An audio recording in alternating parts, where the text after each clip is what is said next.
ఆవు గొప్పతనం తెలియజేసిన చ్యవనముని. చంద్రవంశానికి చెందిన పురూరవ చక్రవర్తికి ఊర్వశికి ఆయువు అనే కుమారుడు పుట్టాడు.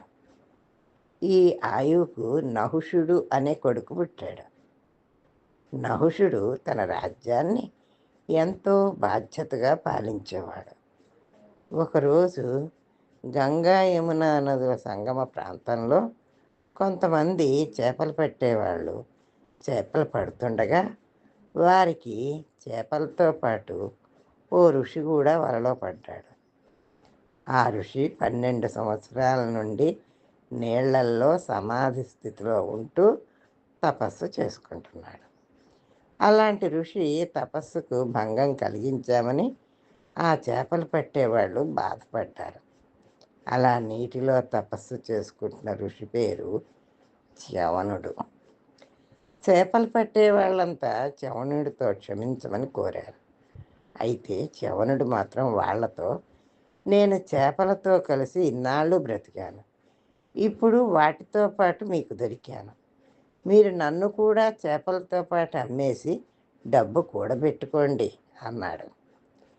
ఋషి ఆజ్ఞను అమలుపరచడం ఎలాగో తెలియక జాలరులు ఆ సమస్యను నహుషుని దృష్టికి తీసుకుని వచ్చారు.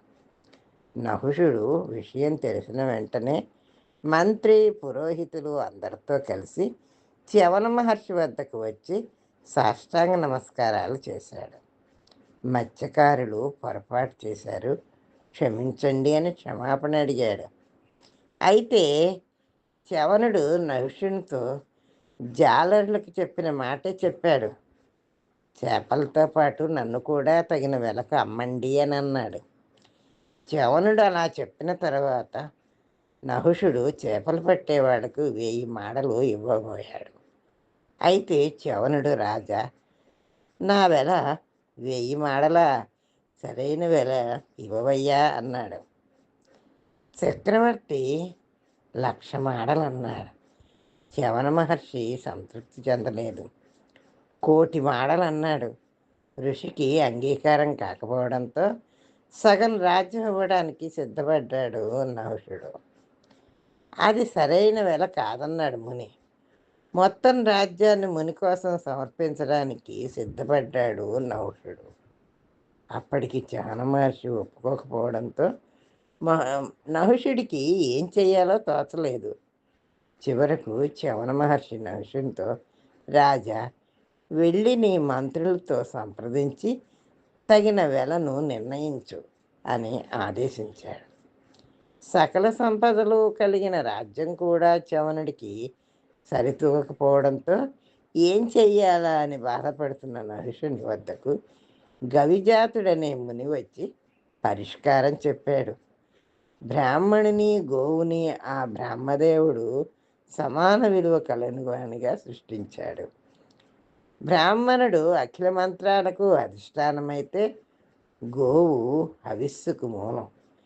కనుక చ్యవనునికి సాటి రాగలది గోవు తప్ప మరేమీ లేదు. కాబట్టి అతనికి ఆవును ఇవ్వమని మార్గం చెప్పాడు గవిజాతముని. నహుషుడు చ్యవన మహర్షి దగ్గరికి వెళ్ళి, మహాత్మా, తమకు వెలకట్టగల శక్తి మాకెక్కడిది, నన్ను కనికరించి మీకు తగిన మూల్యంగా ఈ ఆవుని అంగీకరించండి అని ప్రార్థించాడు. చ్యవన మహర్షి నహుషుని భక్తి శ్రద్ధలకు, వినయ విధేయతలకు ఎంతో సంతోషించారు. రాజా, ఆవు అగ్నిమయం, అమృత స్వరూపం, స్వర్గానికి సోపానం, దేవతలకైనా పూజనీయమైనది.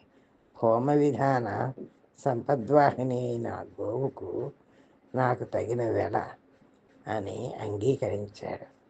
ఆవు గొప్పతనానికి ఇదొక గొప్ప ఉదాహరణ.